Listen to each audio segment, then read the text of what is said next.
Vietnam is fastest growing country in the world with an economic growth rate of 8.39%. Vietnam GDP has reached 514 billion dollars. Today, most manufacturing companies that has already invested in China are considering investment in Vietnam in the same sector. Companies like Samsung, Apple, Foxconn, Lego and Qualcomm has already invested billions of dollars and are considering more. In 2024, Apple CEO Tim Cook visited Hanoi and announced Apple will invest billions of dollars to expand its supply chain in Vietnam. This led mainstream coverage as everyone was expecting that Apple's second choice would be India after China.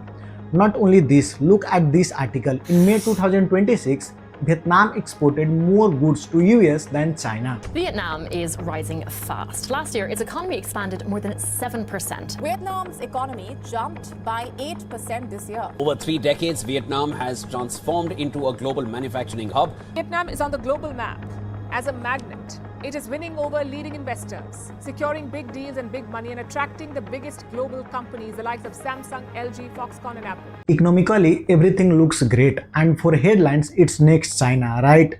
Well, not really. What if I tell you just one policy can disrupt everything, and that will be not even under the control of Vietnam?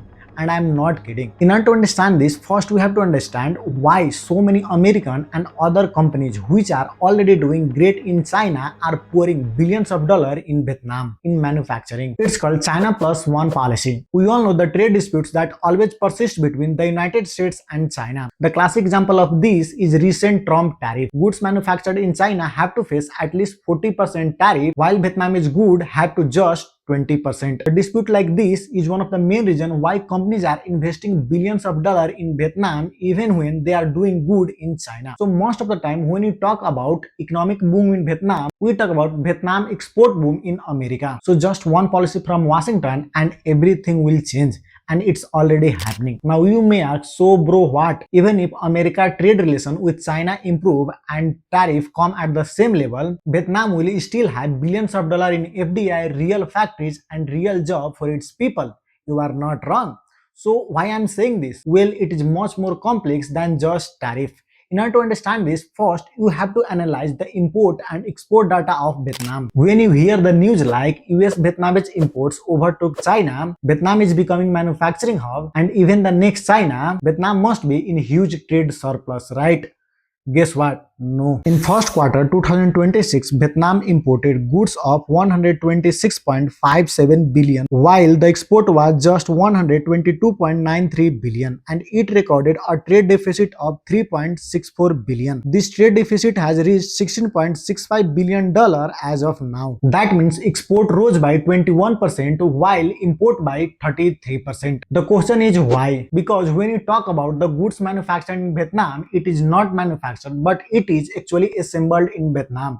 Yes, you heard it right. 94% of imports are inputs of production units, machinery, equipment, tools, spare parts and raw materials. And guess who is the largest import partner? China, with an import of $115 billion, which accounts for more than 40% of total import. So when someone says Vietnam is the next China, they forget to mention the next China manufacturing still depends upon China. This is the main reason the entire economy is labeled as a fragile. Do you remember at the beginning of this video, I said one policy from the Washington and everything will change, and it is already happening. Until now, the things were very simple. Import raw material from the China, assemble them and export to the United States at an import duty of 20% as it is 40% for China. But according to new trade agreement between the Vietnam and the United States, every product that is coming from Vietnam need to have at least 30% local value addition, otherwise it will be subject to same 40% tariff as China. Now comes the final and the most crucial part of this entire video, and that is one question that exposes everything. After all, who own all these factories?